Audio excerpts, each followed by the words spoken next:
No, I'll be very brief. I am Margaret Rivera, and I am the parish representative. I am on the parish council, and I'm here at the directive of Father Rudy to get information and to present it.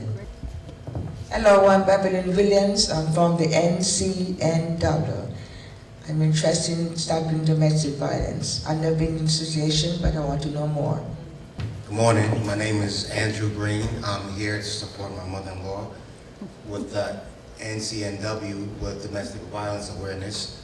I am a man with 8 nieces and 4 sisters, and I feel like it's important for men to come out to know more about what's going on with their own families. So I'm here to support her, my wife, and everyone here. Good morning, everyone. My name is Angie Green.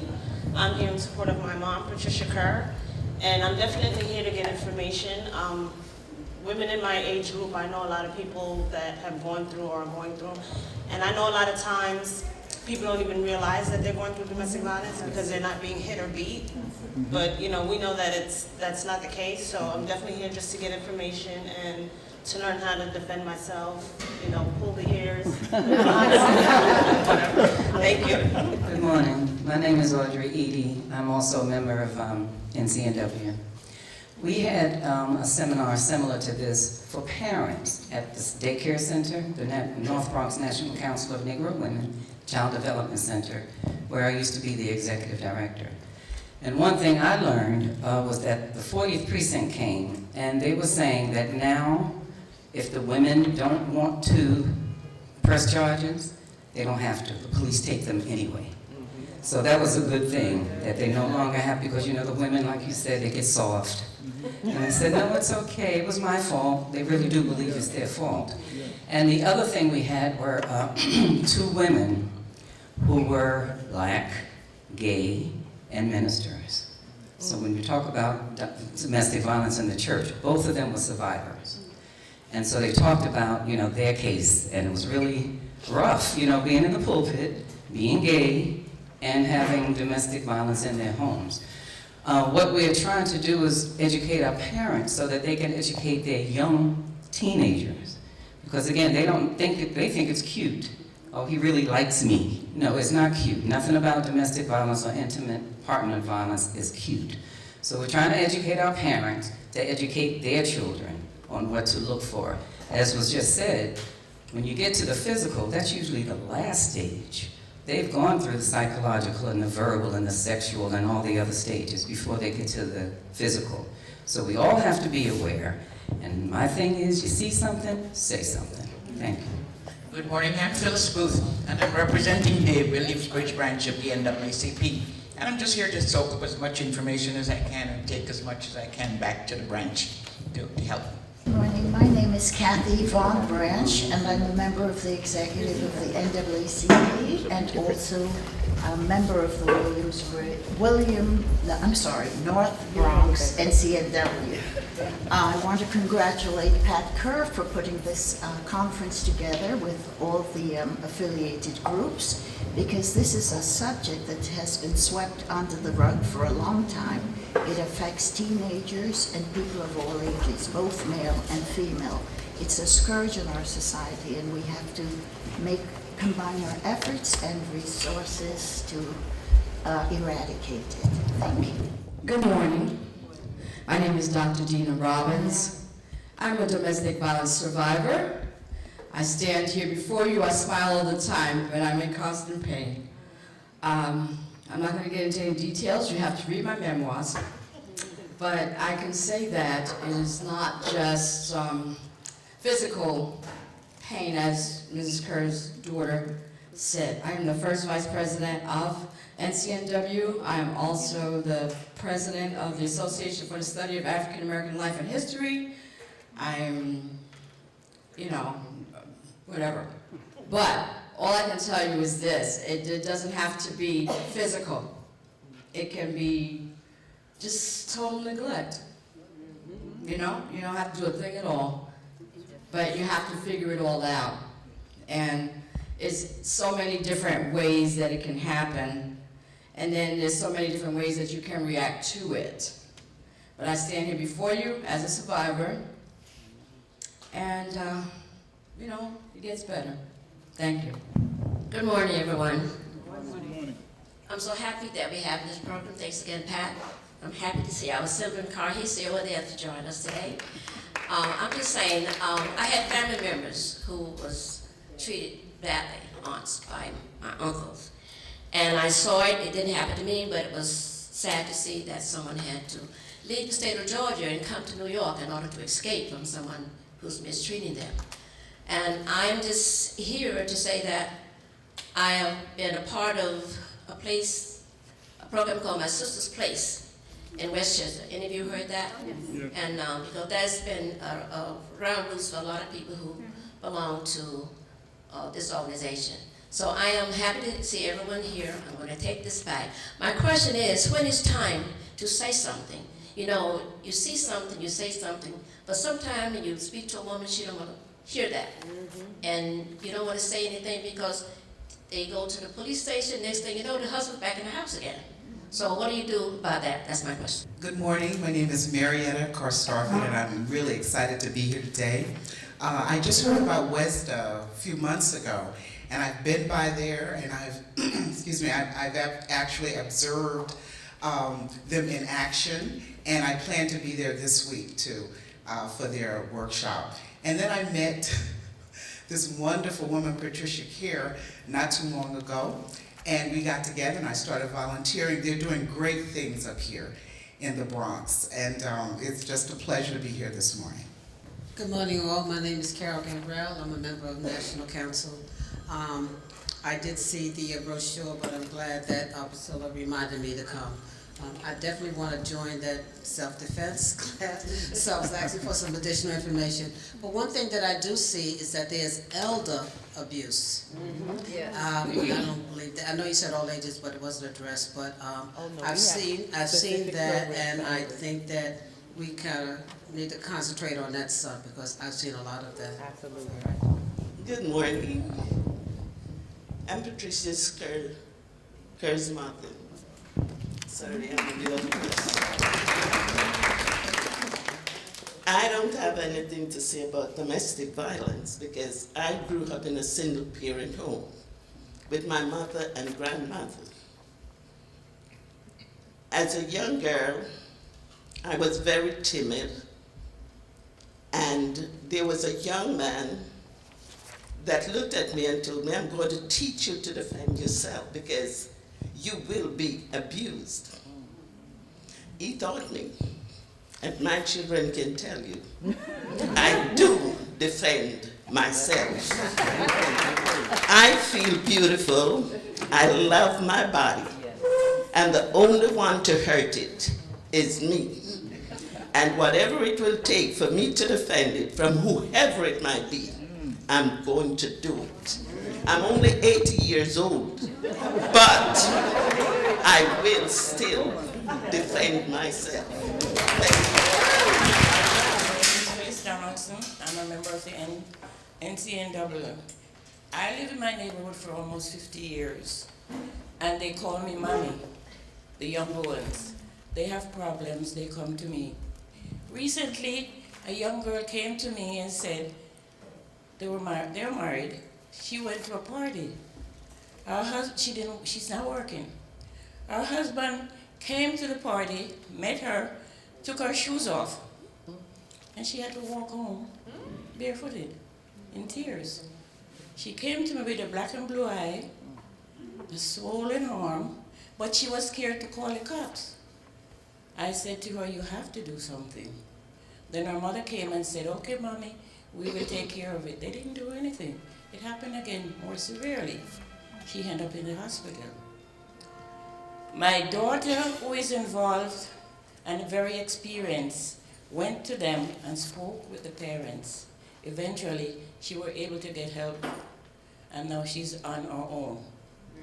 So I'm just here to listen and see if I can do more, because I'm very involved in my community. I am very interested in the young people.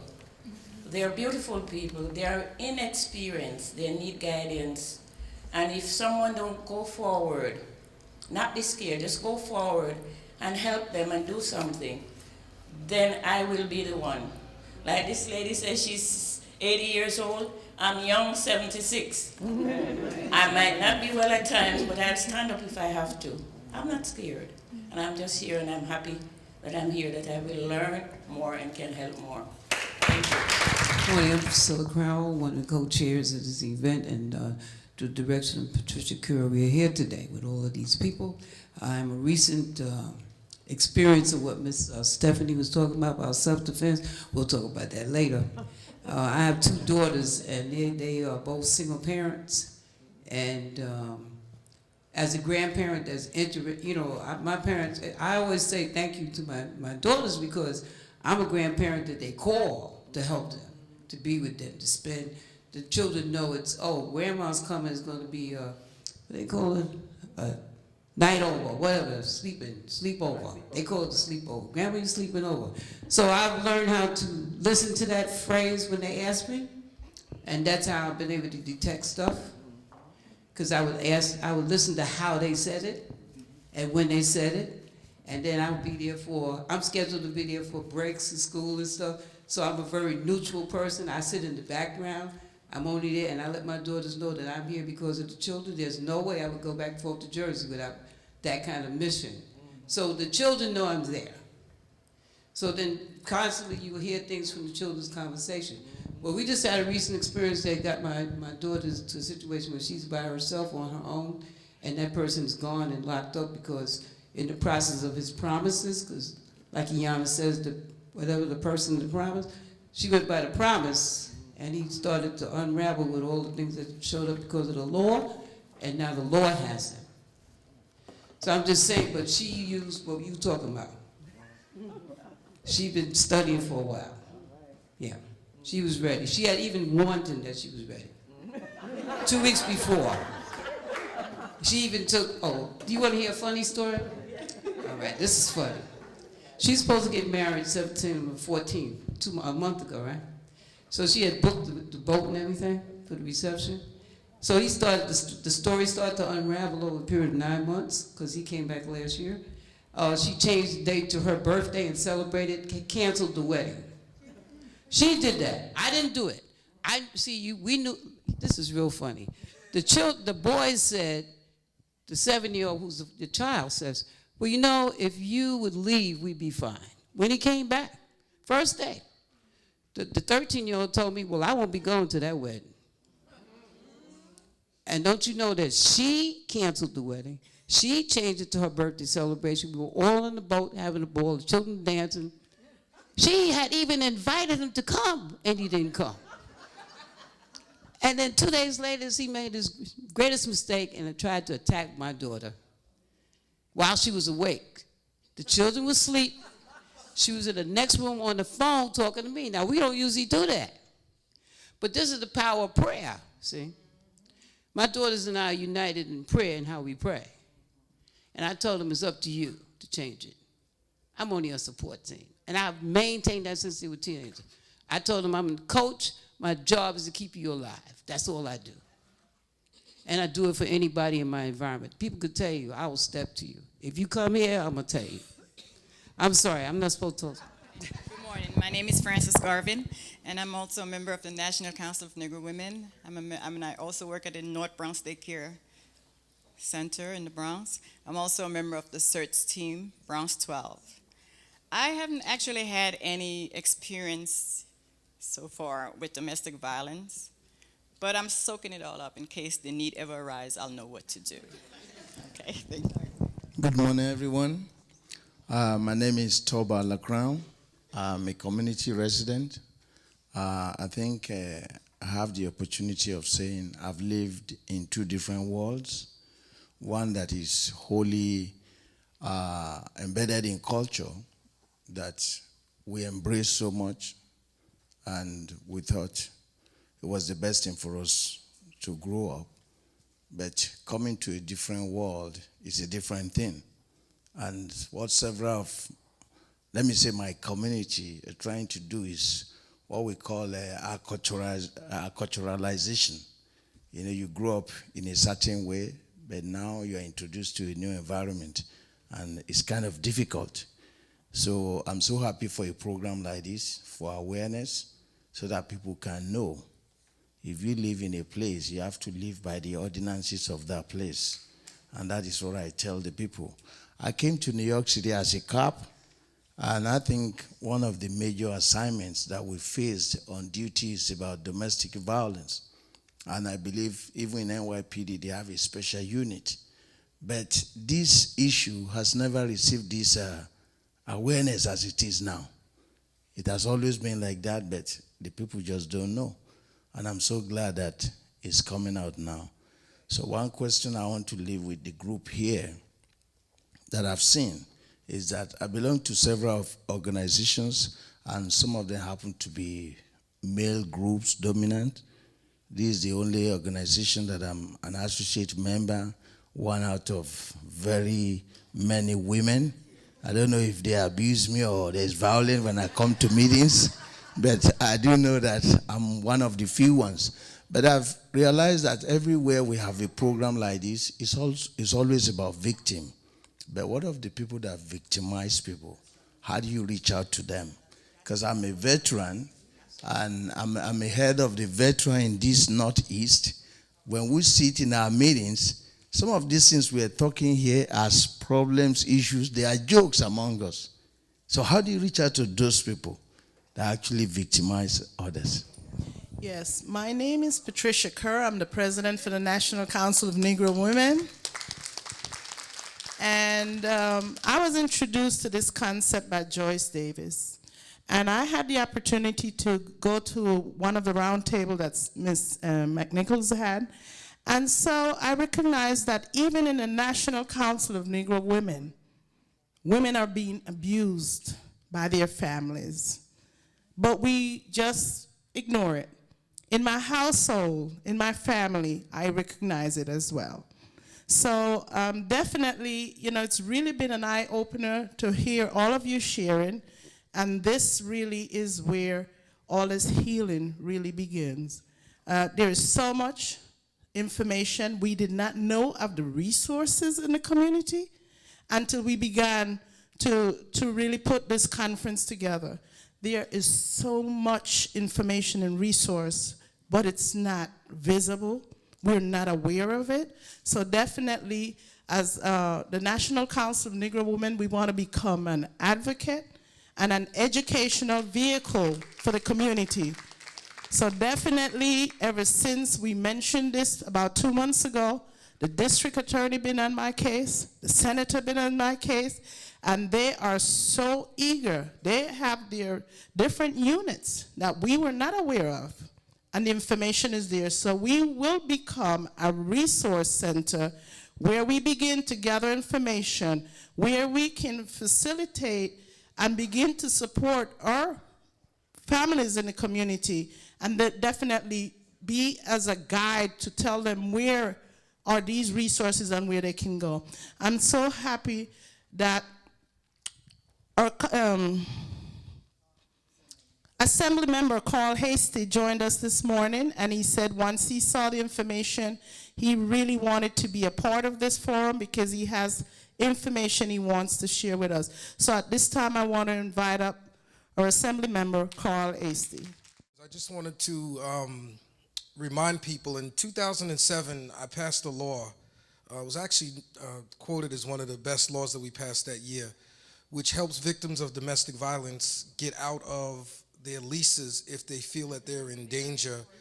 So I'm the author of that law, where if you are a victim of domestic violence and you believe that if you stay in that residence that you can be harmed, you first have to go and ask your landlord to let you out of the lease. If the landlord says no, you can go with your order of protection or any other documentation that you have, go to a judge, and the judge can order you out of that lease.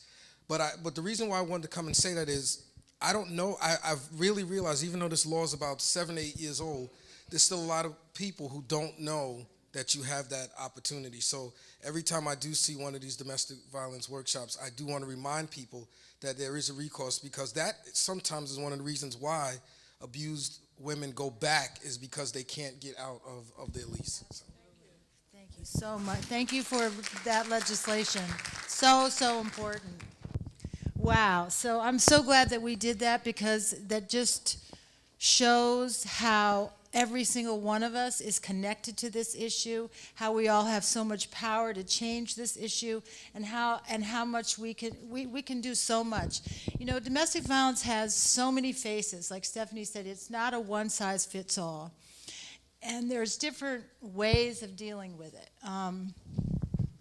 There's the intervention phase, which is when it's already happening, when you're defending yourself, when you need to seek services, and there are so many services that are out there that are invisible.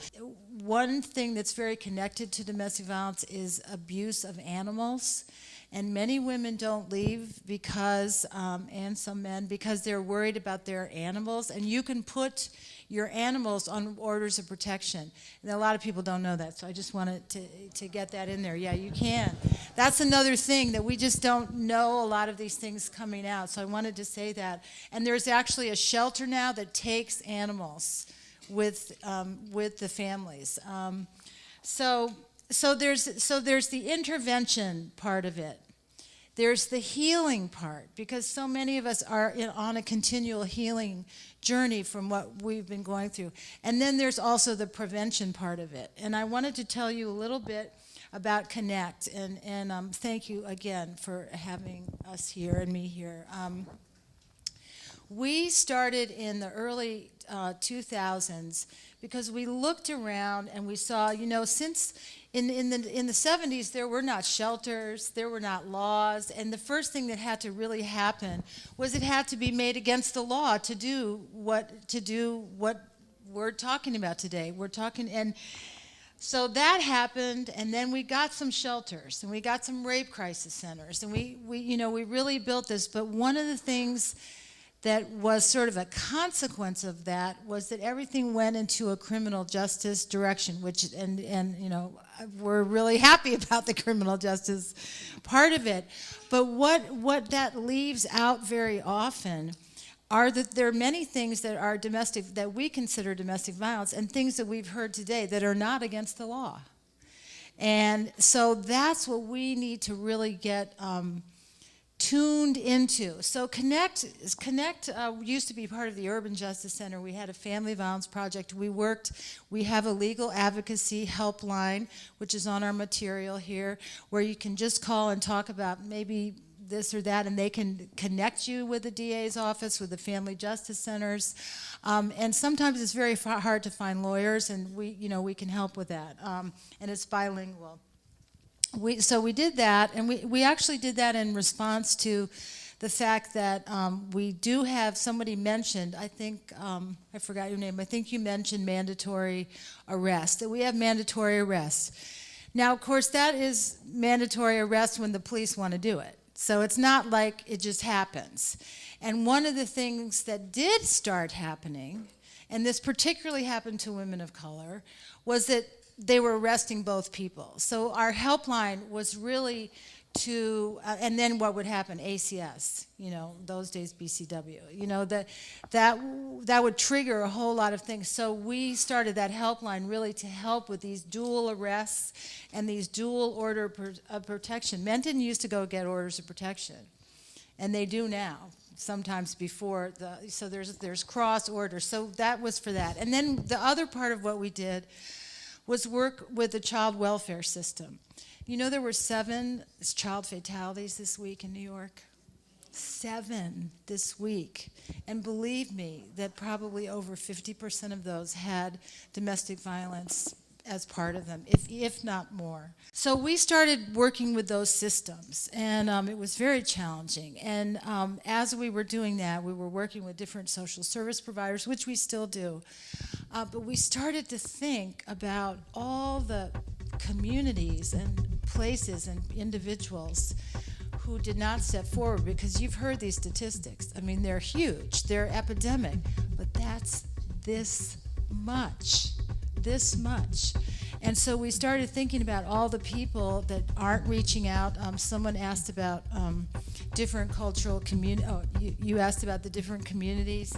One of the things, so we said, we've got to reach into all different communities and help them to come to their own solutions and ways of dealing with violence, because this violence is rooted in ways that we think about being human beings and ways that we think about relating to each other. That's why the faith work is really important that Joyce talked about, because, well, we'll get to that later, but it's really important to, since there's so many different communities with different norms and values, and I would say the one thing that really connects all communities, unfortunately, is this situation, because there's no community that it is not in. And we have laws in the U.S., which is great, but we still have a huge amount of domestic violence, and it's just not coming from, it's coming from every culture, you know. So, so we decided to work in a community empowerment way, so that we would partner with different communities, different community-based organizations.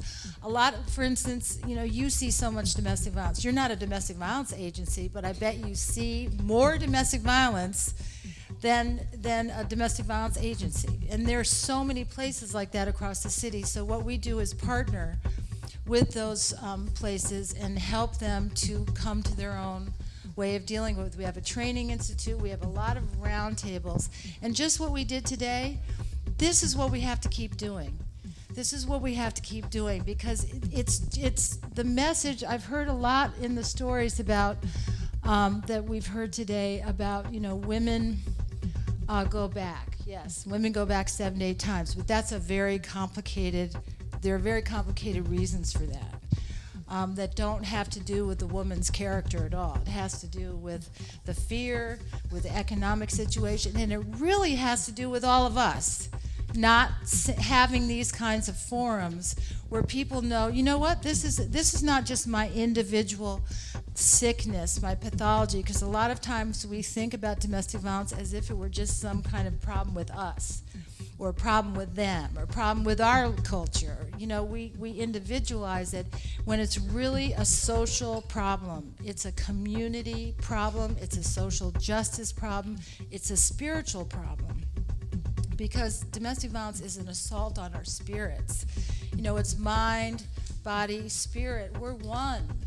And we were talking earlier about the medical, you know, just the fact that this is breast cancer month also, with domestic violence month, and that's always been an issue. The pink and the purple, we were saying we're going to get a t-shirt with both on them, because those things are connected, that the stress people live under. And I think that Dr. Dickerson talked about that, you know, that just that people come in for other reasons, and you see underneath that other things are going on, and it has to do with violations and hurt and pain in relationships.